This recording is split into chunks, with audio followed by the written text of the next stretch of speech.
Thank you. Thank you. Can you hear me? Okay. I want to start by reading something to you because I know that's what you're looking forward to.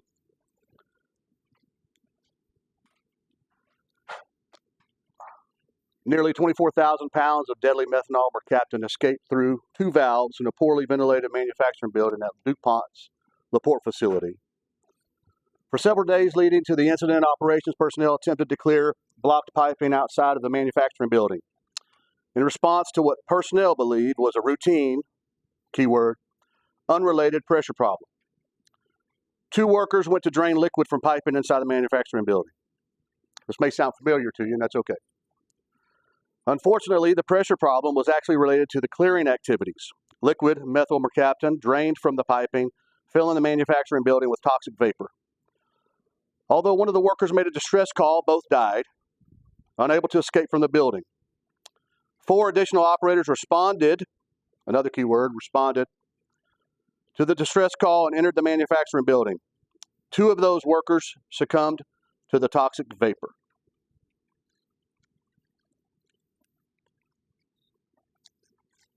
One of those people was a friend. You may be familiar with that story. Safety professionals, most of us heard about it, read about it. It was a cool day in November of 2014. A good friend of mine, a father, husband, a grandfather, and a friend, 30 plus years at DuPont, ready to retire. Helped his son open up a restaurant, or a successful restaurant in the area. I'm from that area, by the way. I lived in Deer Park at the time, right next to LaPorte. 30 plus years of training, 30 plus years of safety meetings,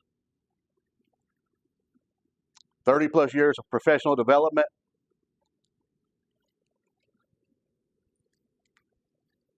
+30 years of supervisory training and education and telling people not to rush in, right?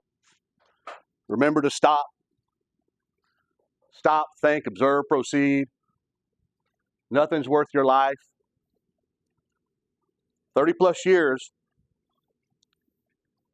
and he still decided to go in after his friends, 2 brothers actually, and he died. What I find surprising or ironic about this tragedy is that it happened at DuPont. If you know anything about safety professionals, you've probably heard of DuPont and how they lead the way in safety, or led the way in safety. If you go and research DuPont and what they've done, they started in the late 1800s developing safety programs, having safety professionals on site. In the early 1900s, they developed other programs, safety committees. In the 50s, 60s, 70s, they developed better policies and procedures that you didn't see until, of course, OSHA was developed and made live in 71. They also, surprisingly, you ever heard of the DuPont STOP program? What was that? Anybody know what that was? What's that? Oh, can you say it louder? Do you hear that? It's a behavior-based safety program. DuPont is the one who started that whole process, that whole idea. I'm not saying that as a negative towards DuPont. They have been a leader in our industry. They still are a leader in our industry. What I'm saying is you can have all the policies and programs and training in place and still have failures. Right?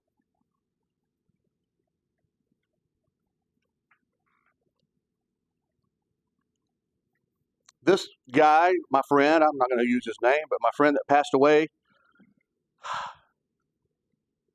you heard it as a story on the news, maybe you read it. It was unfortunate. Maybe your heart sunk. Maybe it didn't. But as we talk about these things, we talk about the policies, procedures, the things that were available. Maybe it wasn't available. Maybe it wasn't in place.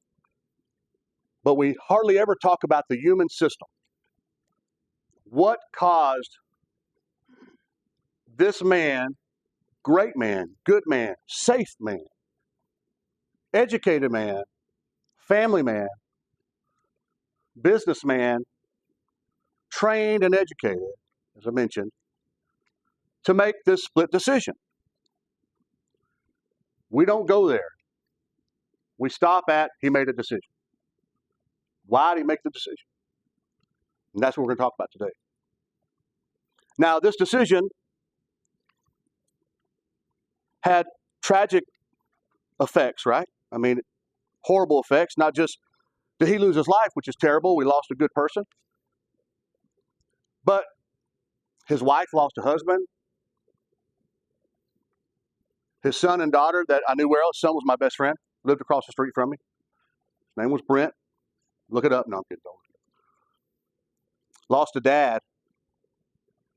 And his grandchildren lost a grandfather.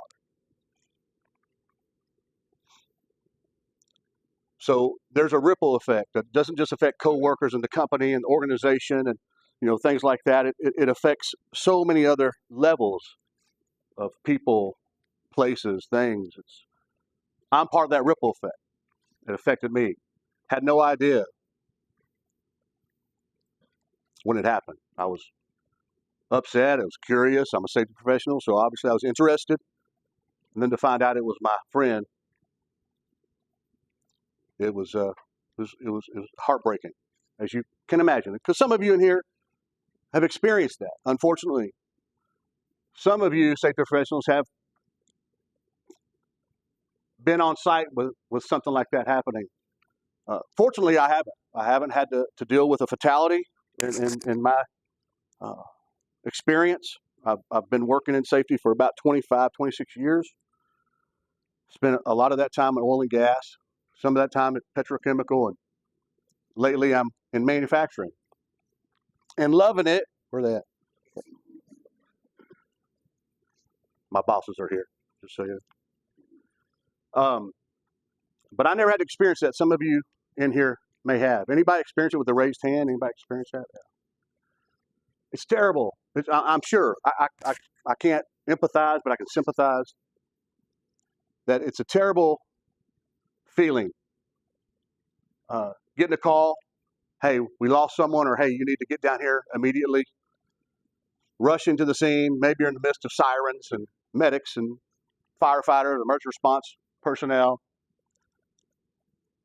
I can't empathize there. I'm a paramedic, so I can empathize there.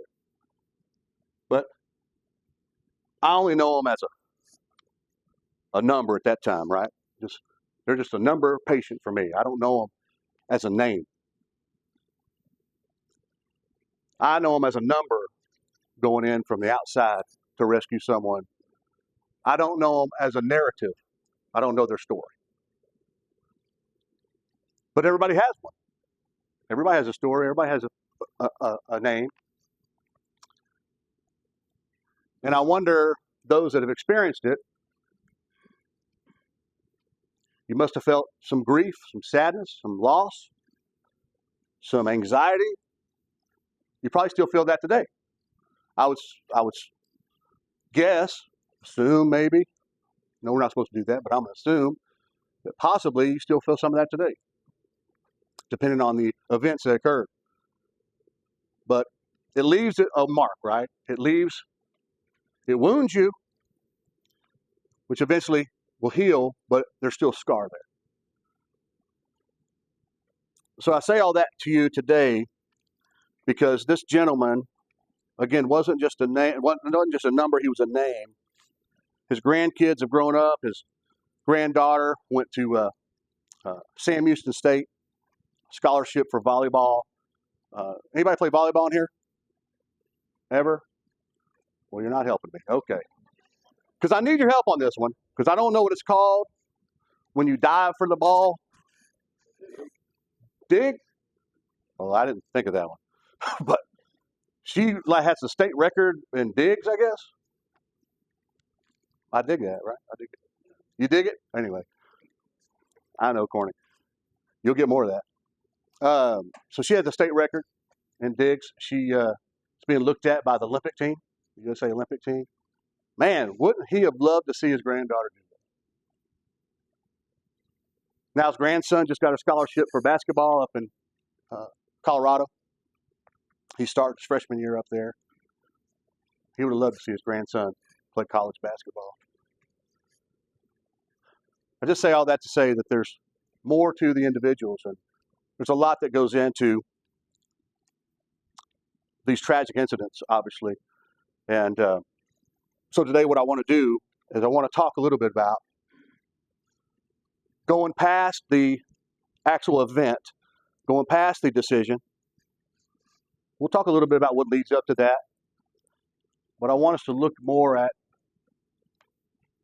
what is the foundation of that decision. What possibly, I'm not an expert, unfortunately. If you thought I was an expert, you're in the wrong class, the wrong session. But I've dealt with people a lot. And I will tell you, wait, students in here? Safety students? I thought I heard some coming. Good, good. Congratulations. Are you late in your program, early in your program? What's that? I didn't hear it. I'm old. Later? Okay, so, okay, good. Well, congratulations to you, but this may not be good news for you. If you're in the safety profession and you don't like people, get out. I agree, people are strange at times. People are some difficult to deal with. But the bottom line as a safety professional is people. That's what we're here for, to protect people. Yes, we have a lot that goes around that, and we'll talk a little bit about that in a second, but people is our main objective, protecting people, right? So if you don't like people, students, I know you're already halfway through, but you still have time. Still have time. Hopefully you're good with people and we can move on. But I say that to say that safety, heard this quote and I just had to write it down. Safety doesn't start with a rule. Safety has to start with a reason. So safety doesn't start with a rule. Safety has to start with a reason. There's a reason we're safe. My reason is right here. My reasons. I have lots of reasons yet. So I've got 6 children. I know I don't look like I look 25, but I got 6 children. You probably, my hair messed it up for me. 6 children. My wife actually is in the back right there. There's my wife taking pictures. She's here. But most of my kids are older now. I got my oldest is 31. There he is right there. I don't know how to use this laser. I think there he is. Boom. 31. Him and his wife, Amanda, my daughter-in-law. And you're probably wondering, what's this doing here? You ever watch Sesame Street when you're growing up? I'm really old, so I'm telling my age. And they have one of these things not like the other. You remember that? Anybody? Anybody? Yeah. Well, this one's not like the other. What is that? Spicoli. Well, no, but I do like Spicoli. Thanks, KJ. I do like it though. This is what my wife found at the mall the other day when we were out looking for some stuff. We have a new grandbaby on the way. So it's our first grandchild. Zane Stevens, and that's what you see here. They're nice little pictures they got of Zane. But she had to buy some of these vans, these brand new little vans. What do they call it, babe? I don't know. There's some name for those shoes. I mean, it's like when he's born, he can put them on. Those are real soft and small. So she had to buy some vans for him. She's so excited as being a grandma. But it's just awesome. These are my reasons, right? The reasons I work safe every day. Yeah, I'm a safety professional, but I'm still human, right? That's why we're here. We're going to talk about our humanity. You can know all the policies and procedures, regulations. You can be a PhD, I don't care. But you still have to deal with your humanity and understand that There are times in our lives and the lives of our co-workers and the employees that work under us and with us that they come to times where they have to make decisions. And depending on their experiences, their understanding, their inner workings and connections with us,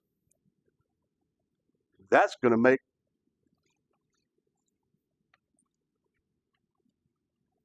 them decide this way or that way. So we'll talk more about that here in a minute too. So going back to DuPont, we talked about them being a leader, but also look what they had on their safety as a core value. So they talk safety, they preach safety, they train safety, and yet it still happened. The tragedy still happened. So it's more than just policies, procedures, safety management system in place, educated safety professionals in place. It's more than that. It's about connection, not compliance. If you didn't write that down, you should. Because throughout school and a lot of our training and professional development, we hear a lot about compliance. And obviously we need that. That's important. That's basic core of our industry, a basic core of our profession. But when we're dealing with the foundation of our being, the reason for our why, Don, that was for you. Because you got to know your why, right? You ever heard that before? Know your why? If you haven't, you're going to hear it a lot. Students, you're going to hear it a lot. Know your why? What's that mean, to know your why? Why are you doing it? Some may say for the money. Some may say to step up, looking for a promotion. But you need to be saying for the people, because that's our why. That's our why. Because this job, by raised hand, you can agree or disagree, but don't say nothing. This job can be hard sometimes. Oh, not everybody's okay. Where y'all work? Where y'all work? It can be difficult. It can be time consuming. You ever heard that term, family life work balance? You ever heard that term? Does it mean anything to you? Depends on where you work. Because sometimes it's very difficult. That's a good thing. And the reason I say it's a good thing is because that's because you're passionate about what you do. If you're not passionate about what you do, you're not passionate about people, it's the wrong place for you. Now, Gerald, I apologize. I'm not here to get people out of safety, but I'm trying to let them know that the importance of being in safety.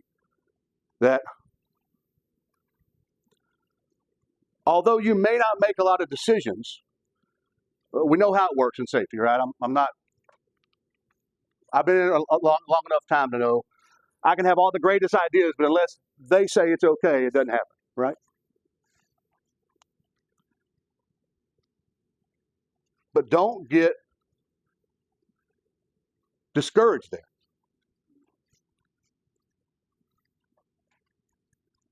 Because although the budget may not be there to implement this particular program or to get this particular swag, right, for your safety committee, I only say that because I'm trying. The budget's not there. The opportunity to influence is still there. Because every time you touch a person or you're talking to a person, that's an opportunity. An opportunity to influence, an opportunity to promote, an opportunity to encourage, an opportunity to educate, an opportunity to possibly change the course of a life. I know that sounds extreme to you, but it's not extreme. Because again, it's not about compliance, it's about connection.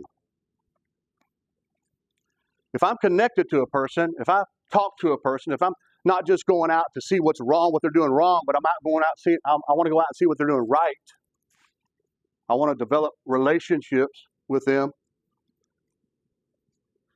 If I'm doing those things, I'm building a bridge between us.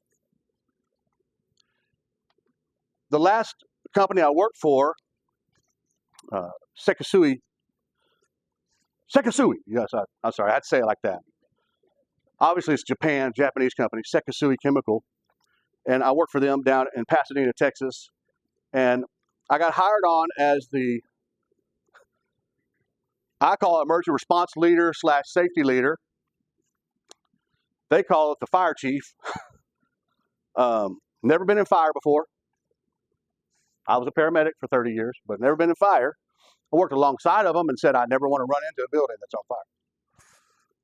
But here I am, running into buildings that are on fire. When I got there, and like many of you probably can attest to this, you get to a new place, you get a lot of walls thrown up at you. Safety in a lot of places, and if I'm just being candid with you, we're having a conversation, okay? It's not really a presentation, it's a conversation. Safety is a 4-letter word in a lot of companies. But what does that depend on? It depends on their experiences. Who was the safety person before? Fortunately, I worked for a great company, James Hardy. I worked with a bunch of great guys other than one. No. And ladies. And James Hardy here in the house today. So y'all give him a hand. Give him a hand. Go on. There you go. But fortunately, I worked for a great company. Understands these things. But I remember going to Sekisui and getting there and the wall being up. And even at James Hardy, the wall, it comes up because that's normal. The person before me blazed a trail. Don. He didn't blaze a good trail. So guess what? I step into that, and you already have assumptions already of what you are going to be. And that doesn't happen everywhere, but it does happen in a lot of places. It probably happened to you. But what do you have to do? You have to what? Build your rapport. Begin to meet people. Build relationships. They got to get to know you. And once they get to know you, they understand some things about you. That's what happened at Sekisui. I walked in, didn't have a lot of experience in fire, but was the fire chief. But I did have a lot of experience in people, and I began to develop relationships. You know what's awesome about developing relationships is once you start to develop a relationship, typically if I walk up to you and say, hey, we got this new program coming out, you need to do it. You get a little pushback. Maybe a lot of pushback. But once you develop relationships with people, and they get to know you, they know who you are, what you're about, when you say things like that, they're more apt to do it and less apt to push back. Because of something we're going to talk about here in a minute called trust, but we'll get there. This morning, who was in this morning's keynote speech, message? Yeah, it's good, good.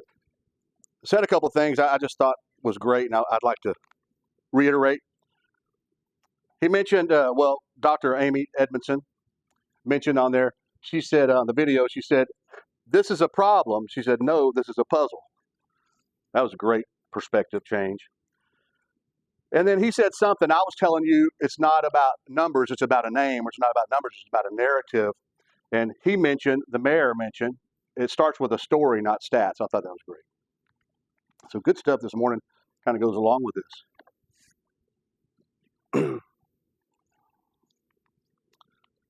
So the 2 most important days of your life. A good friend of mine sent me a video a couple weeks ago of a military veteran sharing a story in Vietnam, and he recounted some of his journey. You know, was in tears, recounted some of his time losing some of his soldiers. Any military veterans in here? Veterans, awesome. Thank you for your service. Thank you, thank you, thank you, thank you. Any first responders in here? Police, firefighters, good. Thank you very much. Appreciate you. I served 11 years in the military as a medic. So I can understand, but I never had to see what this gentleman was seeing.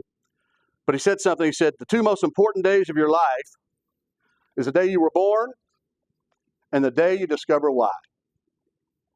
We talk about whys, right? We talk about whys. John Maxwell, who's an author. Anybody know who John Maxwell is? Raise your hand. Know John Maxwell. If you don't, get his stuff. He's good stuff. I'll be talking a lot about this today. John Maxwell's The Winning Attitude. He's quoted on his podcast, and he elaborated a little bit about the same particular quote. He said that he was in Psychology 101 class, and after that statement was made, which the two most important days of your life, the day you were born and the day you discover why, he said, the substitute professor went on to say this: if you're going to be a leader, there are 3 questions you need to ask yourself. So I'm going to pose those to you right now. Again, we're still talking about people, but you're leading people. So you need to understand how people work. What makes a person tick, right? What makes you tick? You may learn something about yourself. 3 questions. What do you sing about? I know you're thinking probably, that's just a dumb question. What do you cry about? And what do you dream about? What does that mean? What do you sing about? What makes you happy? What do you cry about? What makes you sad? And then what do you dream about? What drives you?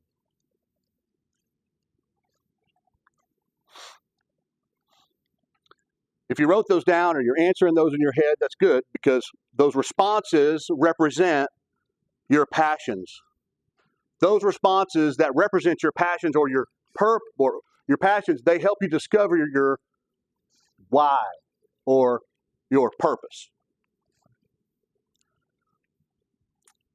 John Maxwell goes on to say this: in finding your purpose, it is more than a discovery, it's a journey of discovery.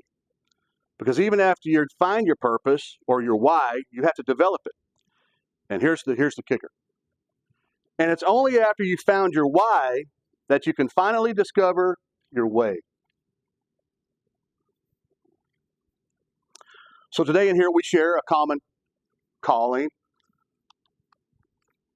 a common purpose, but we also share a similar challenge, right?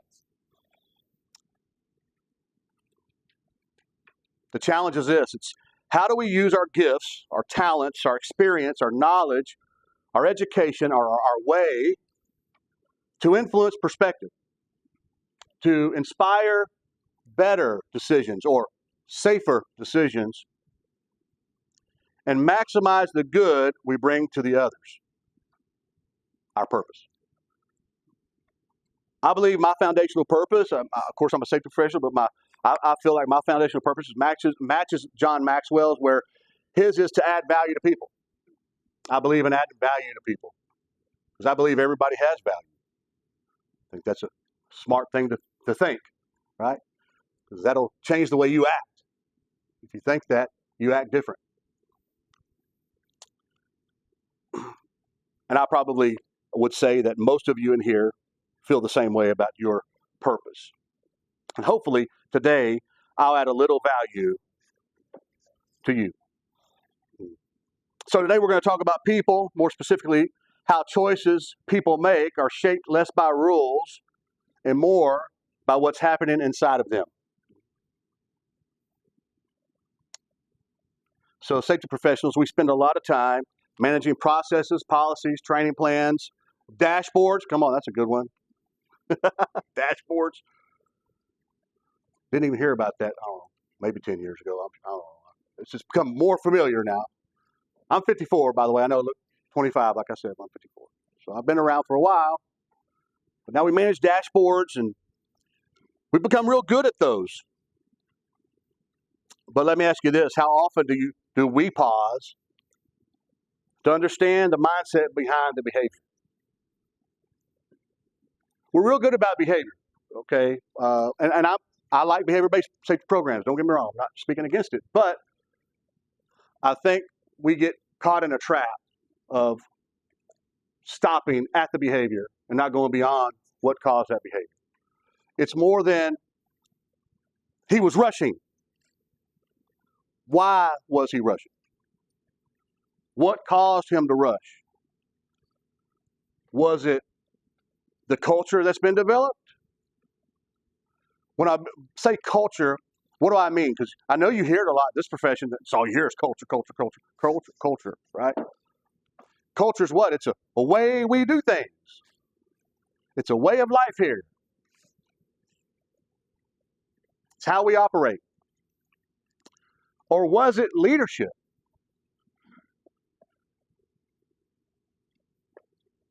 You ever had a leader that says one thing, does another?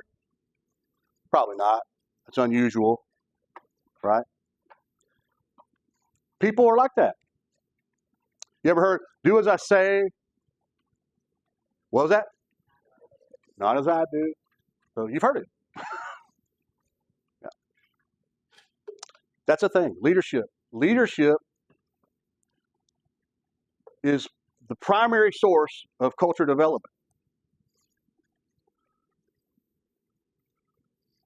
So how many of us do? Do we pause and understand the mindset behind the behavior, the story behind the shortcut, the perspective behind the problem? You know, in our profession, we've come a long ways. Look here. I mean, gosh, it's obvious here today how many people we have at this conference. Here for professional development, here to learn, here to network. We've come a long ways. We've had a lot of solutions. We've come up with a lot of great solutions and engineering controls and substitutions and man, you have something to be proud of. We have something to be proud of. I'm proud of what I do. I'm proud of you for what you do. You should be proud. You make a difference every day. But I feel like we've reduced injuries and fatalities to engineering out hazards and building systems. In some areas, I wanted to read this little note here. In some areas, many still see us as the PPE police. Would you agree? Sometimes that's what I feel like. But that brings us to a real challenge, right? Because maybe we're seen as PPE police. I don't feel like that in my company. I feel they understand some stuff. But maybe you're in a company that doesn't understand the complexities of your job and the stresses and anxiety that you go through on a daily basis. A lot of times that does happen in organizations. The real challenge, though, what I want to talk about here, is that we see an employee walk past a missing guard consistently. Eventually, they walk past and they fall. And we say, well, they were rushing. They were complacent. Complacency, they were rushing, probably. They were complacent, yes. They'd walked past it several times. Okay, those are true. But we got to go deeper than that and find out, why was that person walking past the guardrail that wasn't there, a missing guardrail? Why did they do that for so long and not say anything? Why did they do that every day for the last several months without acting, without mentioning it, without noticing it? All the training we've put into these people, all the good safety talks, stop work authority. You have the right and responsibility to stop unsafe practices. You don't have to do it, What was behind that? What was behind the decision not to act? We don't know. Could have been leadership. I was talking about leadership. Well, sometimes it is. I've had leaders to where they will tell you one thing and do another. They'll say, don't rush. Okay, you see what I did? I'm saying, don't rush, but I'm looking at you doing this. What's that telling you? Hurry up. So there are other things that affect the incidents that we have, and I think it demands a deeper look, a deeper investigation. So every decision is shaped by perspective. Every perspective is shaped by experience, community, and connection. Your perspective started at a young age. You were born in a certain place. You were born in a certain family. You were told certain things. You had different experiences. Everybody's experience in here is different. We all come from different areas and different experiences and different families and different cultures even. And that can be a beautiful thing, or it can be a horrible thing. Depends on how you see it. Depends on the perspective, right? But that's how people's perspectives are made. And their brain makes thousands of choices every day. Our brain makes thousands, probably more choices a day. I'm not using the science here, but most of those choices are unconscious. And often they're split-second decisions, just as my friend made that split-second decision to run in after those two brothers after 30-plus years of training and retirement on the way, and all this money saved up to enjoy his grandkids and his kids. And still made that split-second decision, and it cost him his life.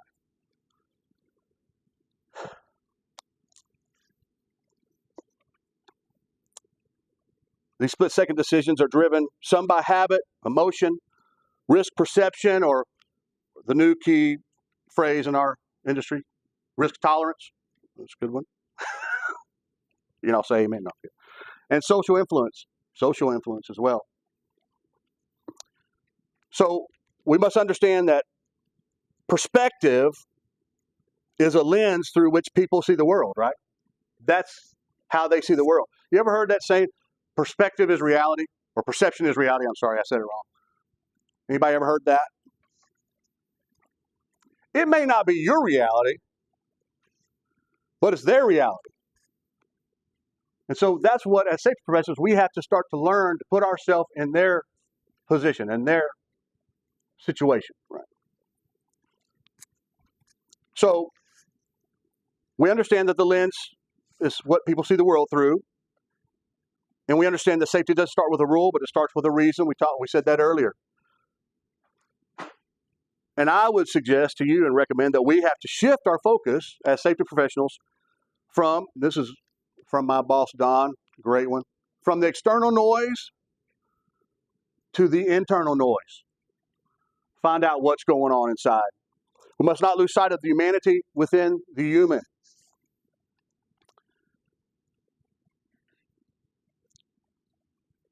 Because that human is making decisions every day, sometimes split decisions, but also that human being like us are making those decisions sometimes under pressure, sometimes distracted, sometimes influenced by things far beyond the job site.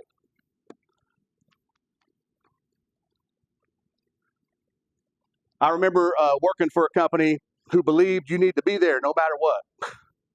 It was I'll say the name, Oiland Safety. Maybe you know it. I don't know. Oiland Safety, O-I-L-I-N-D Safety. My first safety job, I thought. When I got there, they introduced me as a salesperson. They quickly found out I can't sell, so they made me a health services director. So I told them, I don't know why, I did not know I was coming for a sales position. So this company, I love the people. I still love them. I still talk to the president of the company. But they're North Dakota boys, farmers, growing up farmers. They don't believe in taking off. They don't believe in being sick. Anybody know what I'm talking about? Put it this way, I had the flu, I went to work, put a respirator on. No lie. I had a half face, HEPA filters. I had to work in my office. I worked in the office, not even around people. But they wanted me there. My boy, I was one of two trainers for, anybody know this company? Total. Anybody know Total? Yeah. Don't say total. It's spelled total, but it's French. So you got to say Total, or they will tell you. So Total E&P, USA, oil and gas. I was one of two contract trainers. So I'd travel just basically Louisiana, Texas coast, and I'd do sessions. I did it for about a year, 3-4 sessions a week. Okay. And just so happens the other trainer was only part-time. He was full-time firefighter in the Woodlands, Texas. This day that my son was born, I had a class to train. And guess what? I trained him. So I was sitting in class. My wife at the time just gave birth to my son, Colby Stevens. And fortunately, the class, which was only like 5 people at the time, corporate personnel in town in Houston, they allowed me to go see my son. I was able to go see him, spent 10 minutes there. Hey, Colby, got to go train, went back and finished the class. That's the kind of company I was working for. So I say that just to say, I went to work when my daughter was in the hospital. Again, we're talking about things that internally affect people's decisions. So here I am at work. My daughter's in the hospital. She came down with, well, we didn't know it was pneumonia. It was Thanksgiving week. She was 3 years old. She lost 10 pounds. Think about it, 3-year-old losing 10 pounds. That's not good.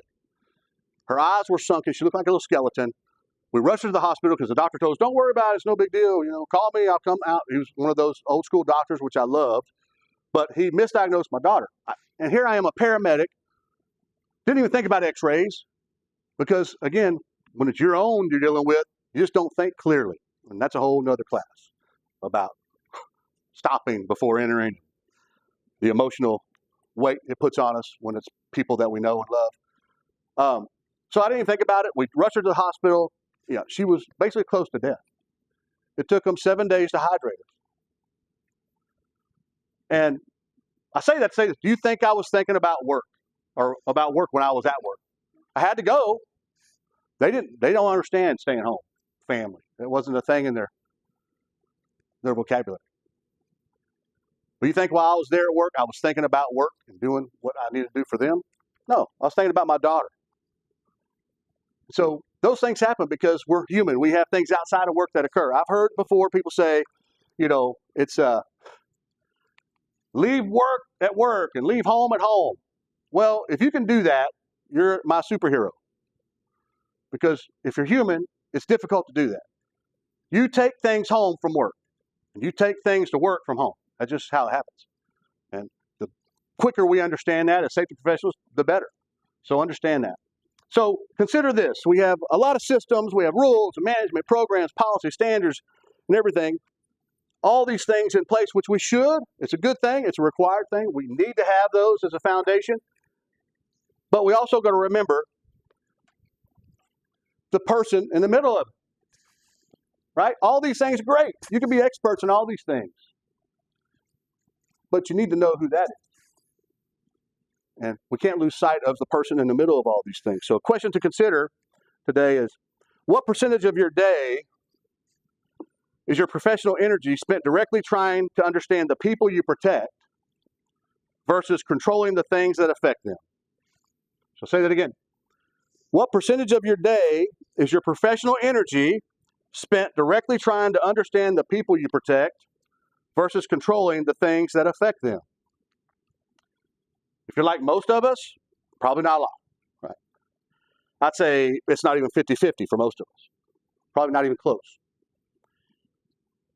So we've mastered policies, we've mastered standards, we've mastered systems, we've mastered technology.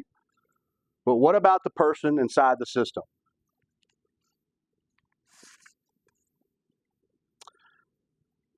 In the book, 7 Insights into Safety Leadership, Thomas Krause and Kristen Bell write this.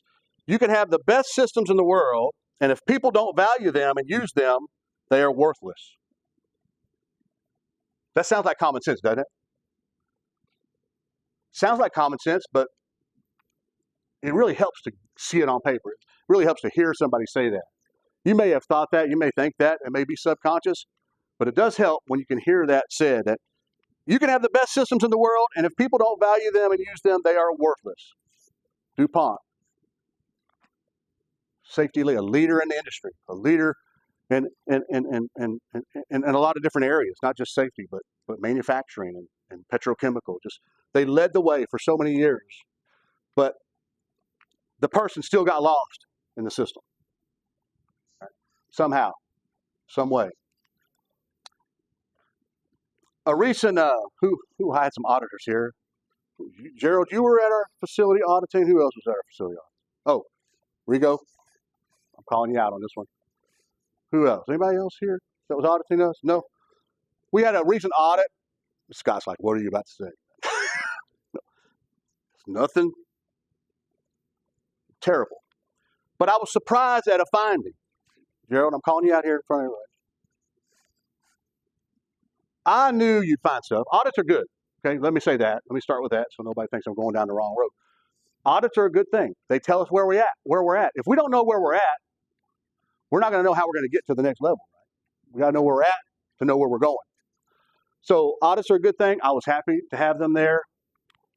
All the cookies I gave y'all, all the bundt cakes I gave y'all, all that great food that I brought to the auditors did not keep them from writing this finding, which is a good thing, but a terrible thing for me.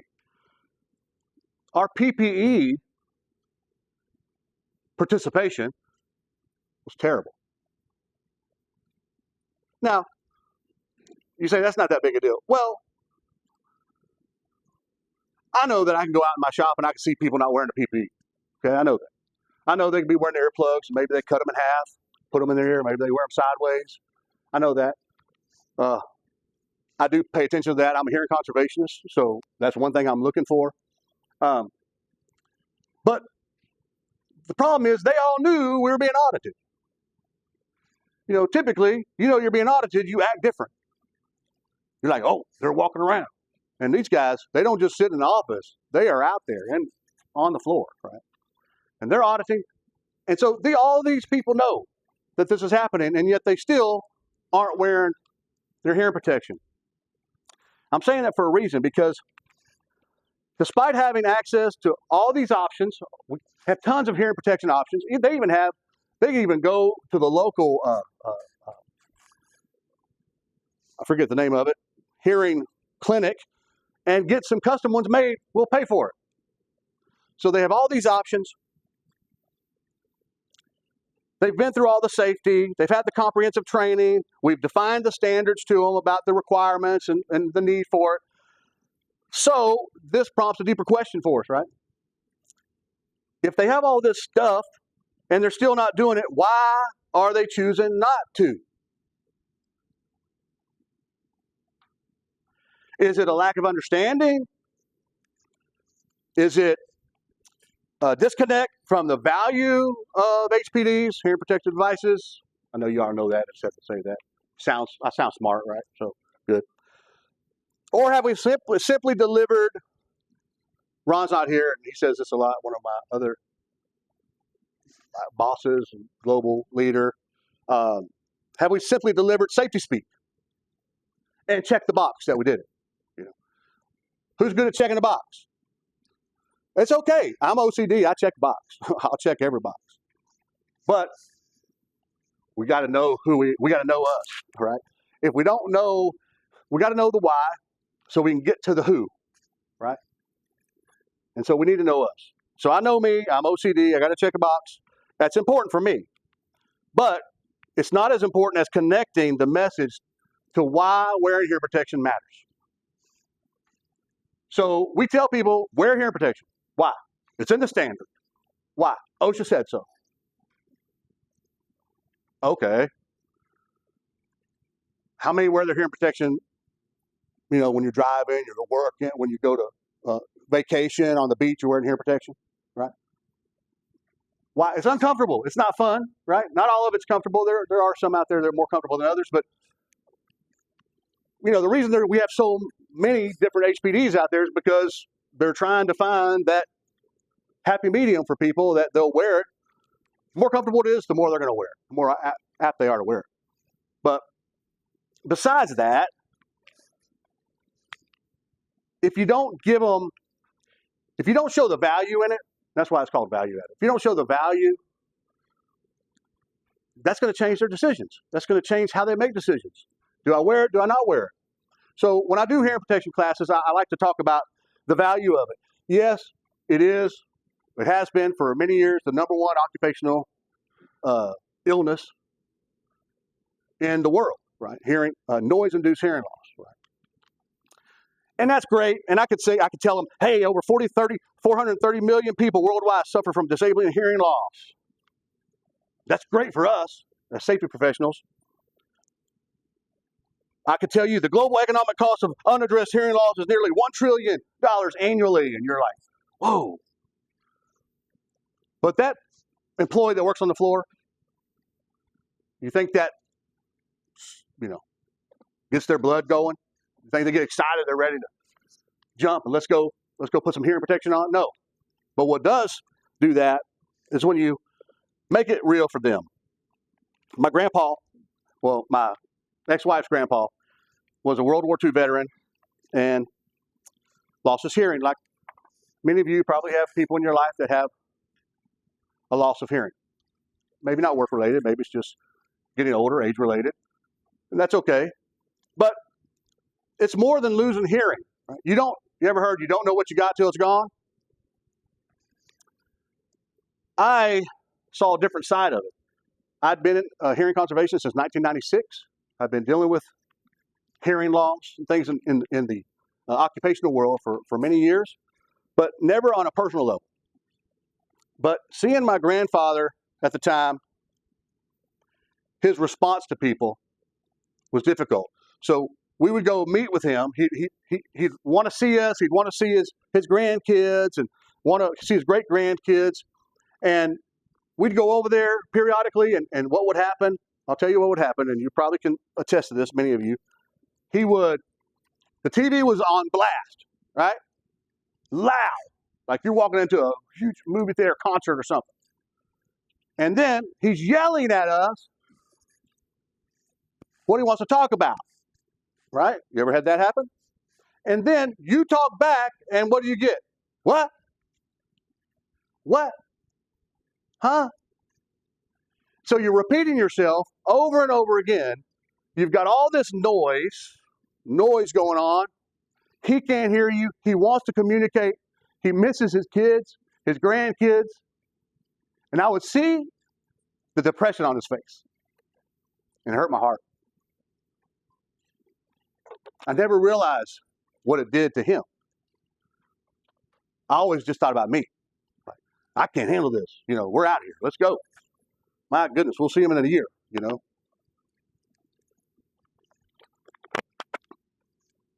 What we don't talk about in our training about hearing protection is what happens when you do lose it. The other stats. Adults with hearing loss often experience depression, anxiety, social isolation. I'm thinking about his face when I say that. He's no longer with us, but it's just, I hate that I didn't know that at the time. Many withdraw from conversations, avoid noisy environments, and suffer from low self-esteem and cognitive fatigue. We're not in a hearing protection class, I know that.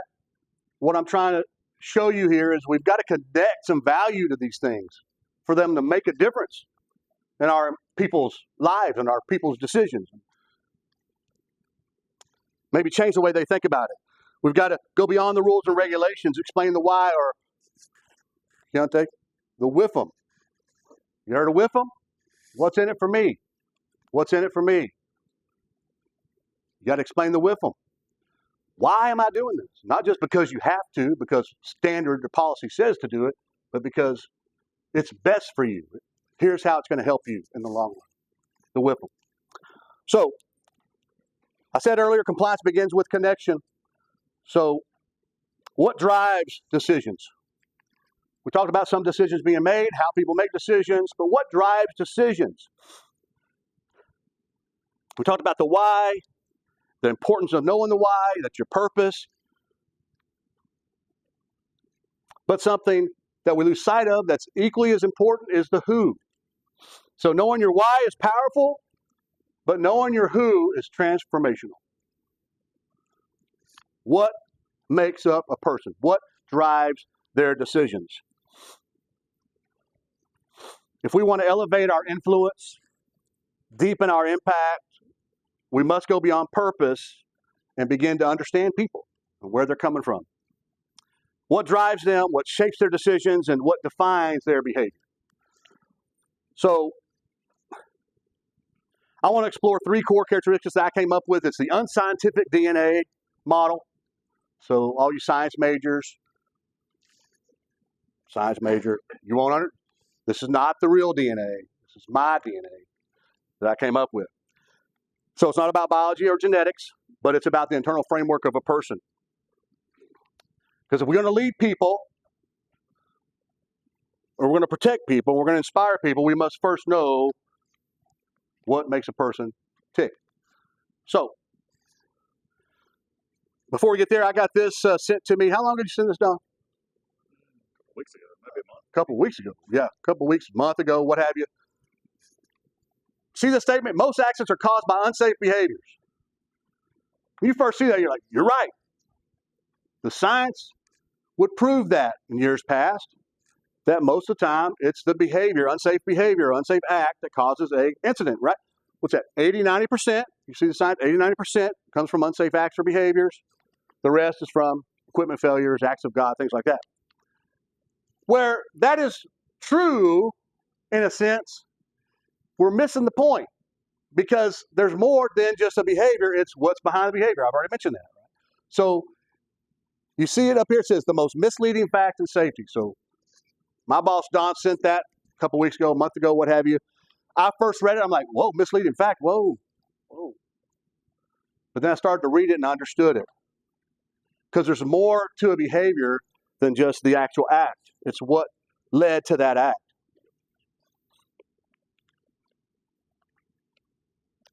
So I won't spend a lot of time here, but I do want to read some quotes to you before we move on. If you want to improve behavior, this is on 7 Insights into Safety Leadership as well. If you want to improve behavior, you need to change what is driving it. We talked a little bit about leadership. We talked a little bit about developing culture. But again, we must go deeper. What influenced the decisions? What external pressures were there? What internal struggles may that person have had? So we have to examine not just the act itself, but the systems that are in place, the leadership that is there. What is being allowed? What are we allowing? What are we turning the other cheek to? When we walk past a gate that's not there, an unguarded area that should be guarded, are we saying, oh man, it's 5 o'clock? I think if we're honest with ourselves, we do.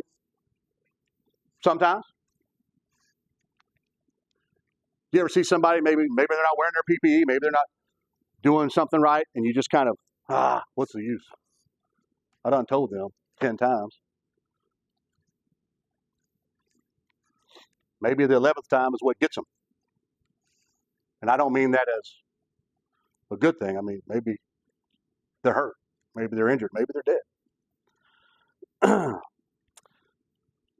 Is leadership involved? Is leadership engaged? That matters. Is leadership visible? Okay, because visibility matters, right? And what I mean by visibility is not just going out to the floor and going, hey, look at me, everybody. Hey, everybody, I'm here. There's more to visibility than just being seen, right? It's being active. It's participating. It's connecting. It's influencing. It's encouraging. The unknown person wrote this: visibility is the first step to credibility. John Maxwell said, people do what people see. Actions speak louder than words, right? It's important that we're acting. We're not just visible, we're not just being seen, but we're actively engaged with employees, with our work, with participating with our management teams. Maya Angelou said this: people will forget what you said, they'll forget what you did, but they'll never forget how you made them feel. Oh, powerful, huh? Important when we're engaging with people that we understand that as an opportunity, okay? We might be there for a compliance purpose, but we need to understand the deeper purpose. And that we're building, like I said earlier, a bridge to where we can connect on different levels down the way. So people are made of DNA, right? DNA, I'm not going into scientific, this is the unscientific part. D, dreams, desires, destinations. Everybody's got a dream, everybody's got desires, everybody wants to get to a certain place, right? That's part of it. N, the number at which you were born. Have you ever heard the birth order? Maybe not. Something new for you. Dr. Kevin Lehman, look it up, the birth order book, very good. He's a psychologist, wrote this book, and it talks about the differences between firstborns, middle children, babies. Who's the baby in here? Spoiled brat. Who's firstborns? Astronauts. No, over 60% of presidents are firstborns. Over 75% of astronauts are firstborns. Means something. Who's the only children? Spoiled and smart. Right? No, there's a lot of different characteristics that come along with that. Firstborns are responsible, conscientious, leaders, and often perfectionists. Maybe take it for what it's worth. Middle children, peacemakers, adaptable, may feel overlooked, strong social skills. Youngest children, charming, outgoing, sometimes manipulative, yes. Or attention-seeking, yes. Only children, mature, perfectionist, organized, often comfortable with adults. Just, that's some insights from that. So birth order, I put it in here as the end because I think it does matter. It does it helps us develop as we're growing up in that particular environment. Next, we got, Dr. Kevin Lee, I put that in. Attitude. Whoa, attitude. This is where we're going to go right here. Real quick, attitude. Anybody know what attitude is? You ever heard attitude? You know what it is? How much time I got, Cheryl? Can you help me? My moderator?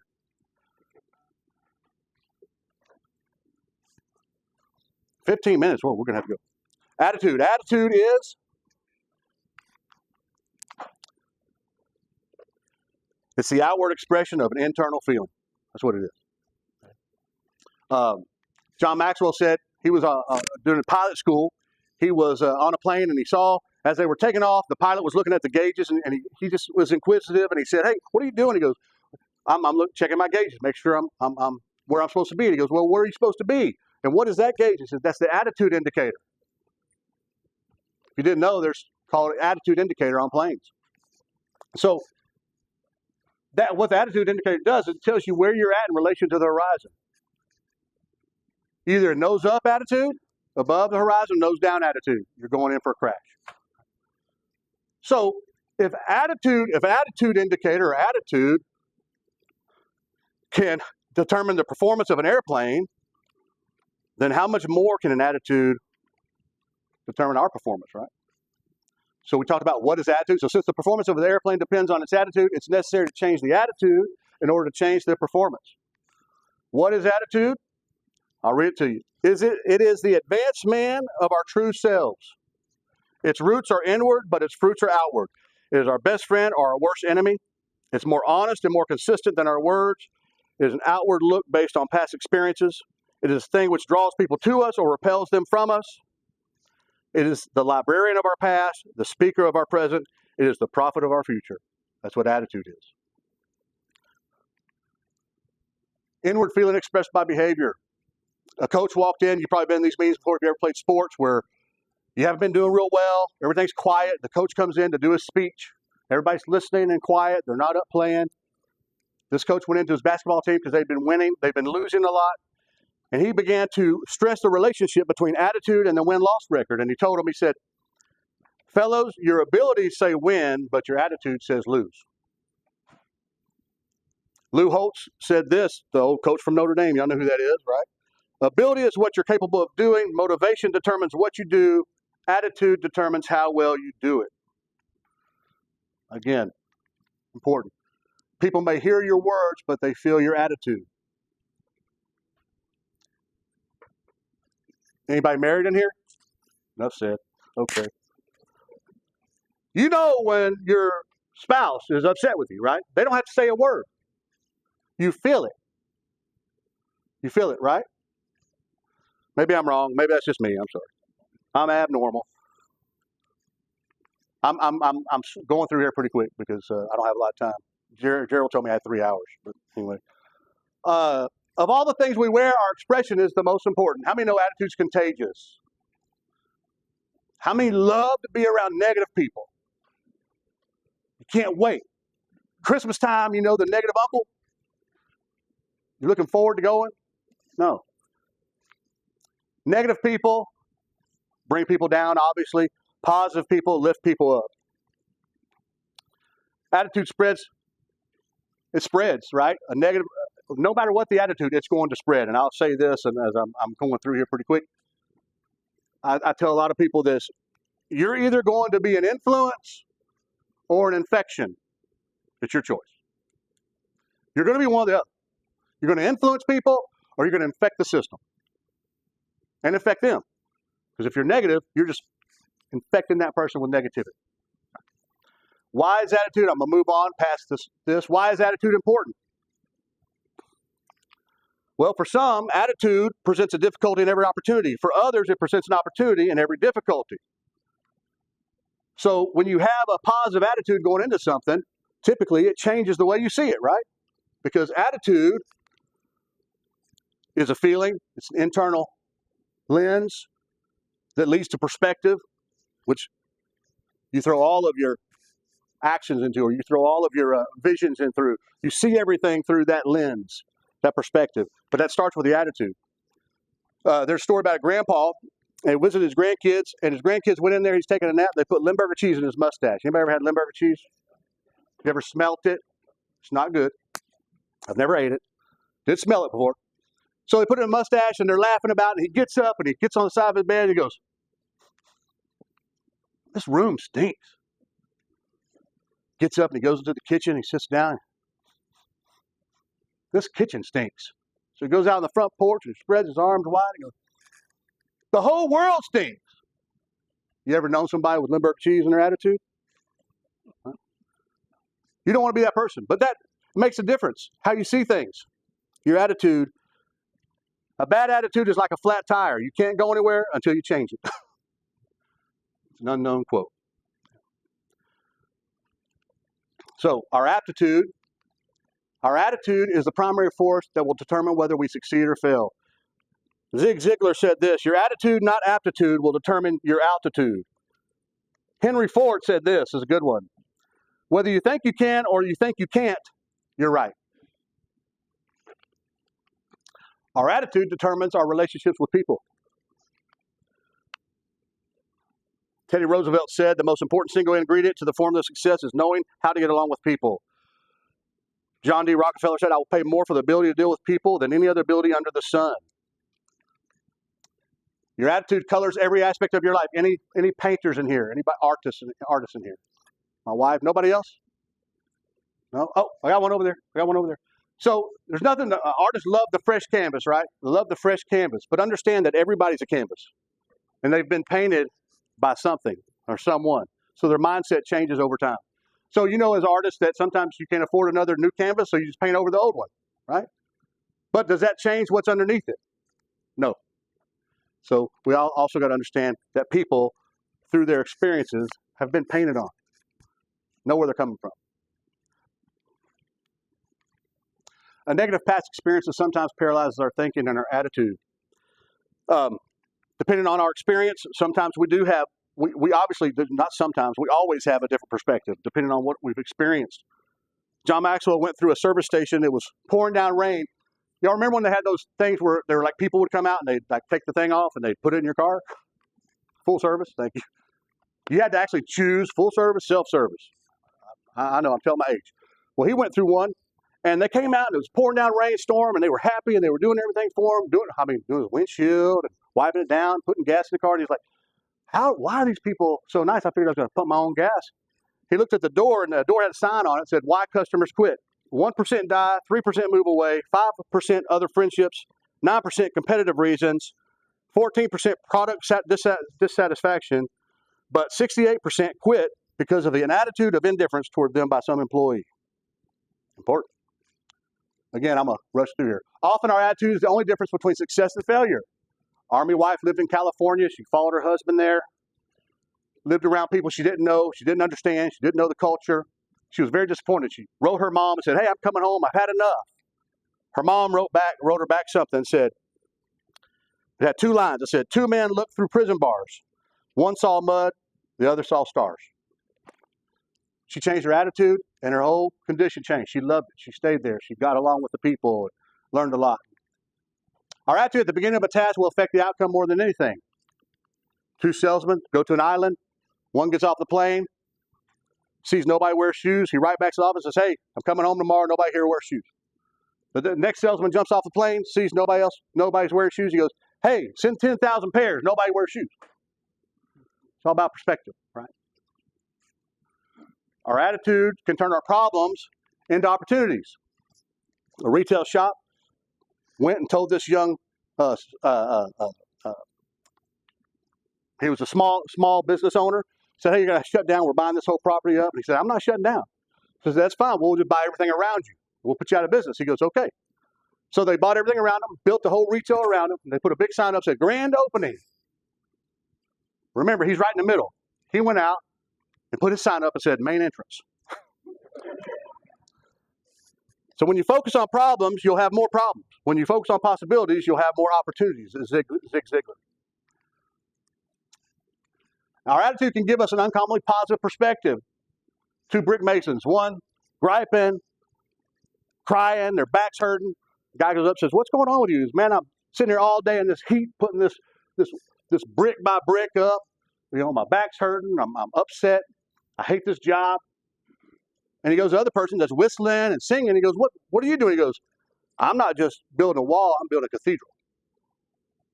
See the big picture. He asked a friend, John Maxwell asked a friend of his that's a truck driver. He said, how do you do it every day? How do you get up and drive hundreds of miles every day? He goes, well, some get up and go to work. I get up and take a ride in the country. Perspective. The power of perspective. Perspective is the invisible influence behind every choice a person makes. It's important for us to know what is making them tick. So putting others in their place, we must get rid of, instead of putting others in their place, we must put ourselves in their place. Perspective drives choice. Abraham Lincoln said this, we can complain because rose bushes have thorns, or rejoice because thorn bushes have roses.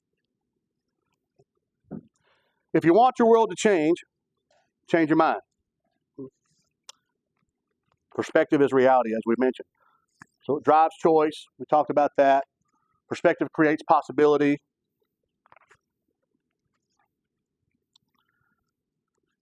Relationships create influence, and influence is stronger than authority. I think I passed one. There we go. Foundations of influence. So Jason Hunt, anybody attend the BCSP conference that was just a few weeks ago? No? Well, Jason Hunt was a keynote speaker. He said, we are in love with the influence of power when we should be in love with the power of influence. So John Maxwell says, leadership is influence, nothing more and nothing less. So now we're moving on to our perception and then our influence, and that moves us into relationships. Relationships create influence, and influence is stronger than authority. In Winning with People, the book John Maxwell that I'm reading from a lot, he mentions this. He says, people, and you've heard this before, people don't care how much you know until they know how much you care. As we're building relationships, we start to build trust, and trust transforms communication. It turns commands into conversations. It goes from correction to connection, right? I don't know if you have the notes, but if you don't, I can send them to you. Give me your card and email, okay? And there's a lot of notes in here that you may want to look at. So, correction to connection, as I mentioned. So, building relationships are important. That's how we begin to build our influence, because people get to know us, they understand our mindset behind things. But then we go on to reflection over reaction. We have to learn as leaders how to reflect and not react. Life is 10% of what happens to us and 90% of how we respond to it. That was Charles Swindoll said that. So it's important for us to take note of John Maxwell's pause principle, where he says the discipline of stepping back before stepping in. Because perspective isn't just how others see the world, it's also how we choose to see them. When we reflect instead of react, we give ourselves the space to respond with wisdom rather than frustration. So I'm going to move on. How much time I got? You said 15 minutes a while ago? Oh, man, I've been rushing. Y'all, I'm going back. I'm going. Y'all missed a lot. Let me go back. No, I'm kidding. Okay. Thank you, Gerald. So, why we react and why it's dangerous? Well, most of us, we react because we're human, right? We react in certain ways. Sometimes people can be difficult. They come at us a certain way, and the walls are up and we react a certain way. But it's important that we start to reflect, because when we react, we lead from emotion. But when we reflect, we lead from intention. So there's a power in pause, right? This morning the mayor said it. Learn to pause. You have to learn to pause, to hit the stop button, to back up, to see the big picture, to try to understand from a different perspective. Because depending on your angle, you may have the wrong idea. You don't build a culture by enforcing rules. You build a culture by inspiring people. So there is power in pause. Don, I'm pretty sure you said this to me. I think I've heard you say it before. But first off, reflection starts with a pause before the conversation. Oh, this is good. New safety professionals, listen. Pause before you send emails. Anybody know what I'm talking about? Pause. I'm still learning. I'm obviously a slow learner. Pause before you send that email, okay? Maybe just go down the hall and talk to them. Take that for what it's worth, but it will help you in the professional life. So it'll help you in your personal life too. We got to ask, what's really going on here? What is this person trying to protect? What is this person going through? What's happening inside of them? And most importantly, for ourselves, we got to ask, what do we want? What's the outcome we're looking for with this? The Navy SEALs, that's what I'm at, Don, I think you said this. Navy SEALs have a saying that says, slow is smooth and smooth is fast. Well, as a safety leader, the same is true. Slowing down our reactions allows us to lead smoother, stronger, and more sustainably. Reflection isn't a soft skill, it's a strategic one. So again, we've got to learn the power of pause, step back from the situation, reflect before you react. The greatest impact we'll make won't be through policies, but it'll be through people. That's my kids, of course, when they were little. Me, when I had hair. Well, I look good there, though. Man, I miss those days. He talked about the convertible today. And I was thinking my hair blowing in the wind. I thought, oh, no, never mind. I don't have hair. But yeah, I put this together years ago with the company I was with and put it on boards because, and we had this thing came up in one of our safety meetings recently. It was great. It's a great idea. You put these things up and you allow people to bring it on the employee information boards. And they put pictures of their family or pictures of their hunting trips or fishing trips, stuff like that. You know, and when they walk in, put it in a high traffic area. So when they walk in, they see it. It reminds them of why we make the right decisions and the safe decisions every day. So just a good idea.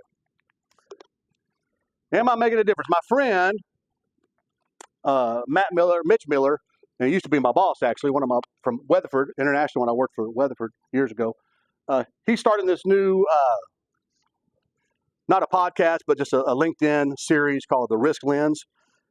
I'm not going to read the whole thing, but it says a lot of good stuff here. I asked him if I could use it, but I want to read a little bit of it. It says, we don't, as safety professionals, we don't get to see the fall that didn't happen, the shortcut that wasn't reconsidered, the life that wasn't altered by injury. More than training sessions, audits, or compliance meetings, our greatest impact might come from a quiet moment in the field, a thoughtful observation, a respectful conversation, an alternative, safer way to perform a task, or a moment of pause that earns real buy-in. These human interactions, the ones that build trust, influence behavior, and ripple across teams, can't be logged in a spreadsheet, but they matter deeply. They transcend generational gaps. They model the culture we say we want. They are quite possibly the legacy of our profession. So to every safety professional who's ever wondered, am I making a difference? Know that you are. When I went to my son, that's Cody, and my youngest, our youngest, he's 18, he graduated this past May. His principal got up and said this: legacy is not an accident, it's built one choice at a time. What do you want your legacy to be? What do you want to leave behind for others? What do you want to leave behind for other safety professionals as they grow up in the ranks, as we're training people to take our place, you know, as I mentioned, the mayor did mention this morning. So the bottom line, we talked about attitude influences decisions. Perspective shapes behavior. Trust is built through relationships, and reflection leads to lasting influence. I close with this. Story of a young boy, not in a nice neighborhood, poverty-stricken, raised by his mom. Those who've been raised by single parents, you understand the difficulties of that and the respect that you can have for those that do that. He had a single mom raising him. He's in the street. He comes across this broken windshield and all these pieces of broken windshield on the ground. And he grabs them, and he's so excited. Why is he excited? Because he doesn't see broken windshield. He sees diamonds. And he says, we don't have to struggle anymore. I can't wait to show mom. We don't have to live in this neighborhood anymore. We don't have to struggle for food anymore. I don't have to beg for clothes anymore. You know, we have diamonds. We're rich. So he picks up those broken windshield pieces. He goes home and says, Mom. We're good. What happened, son? What's going on, son? I found diamonds. Of course, she saw that they were broken windshield pieces. And she smiled and nodded. But to him, that broken windshield was diamonds, right? It had worth. Gave him hope. Although it wasn't really diamonds, they didn't get rich. They still had to struggle. For that moment, he had that hope, that energy, that excitement. He saw broken pieces of glass as beautiful jewels. I end with this. When the world hands you broken windshield pieces, you see diamonds. And for that, I thank you for having me. I appreciate you giving me the time. And thank you. And I want to give everybody diamonds. So James Hart, help me pass the diamonds out, because you get a diamond, and you get a diamond, and you get a diamond. Okay? I ain't kidding. Come on up, somebody. Come on, KJ. You want to be seen anyway. Come on. I want to give this to you because I want you, as you go home, when you're at your office, whatever. Obviously, these aren't real diamonds, okay? Do not sue me. These aren't real diamonds, but they're real plastic. I hope these just remind you of perspective. To see the good, to see the positive, and to know that you're doing a good thing. So thank you. Can y'all help me pass these out? Thank you. Thank you. Any questions? Yeah, I'm sorry. That's why you had me in so quick. You wanted me to answer questions. We're going to be giving these nice little plastic pieces of jewelry. Any questions as they pass you out these diamonds? Oh. Can you email us? Of course. I will. Thank you.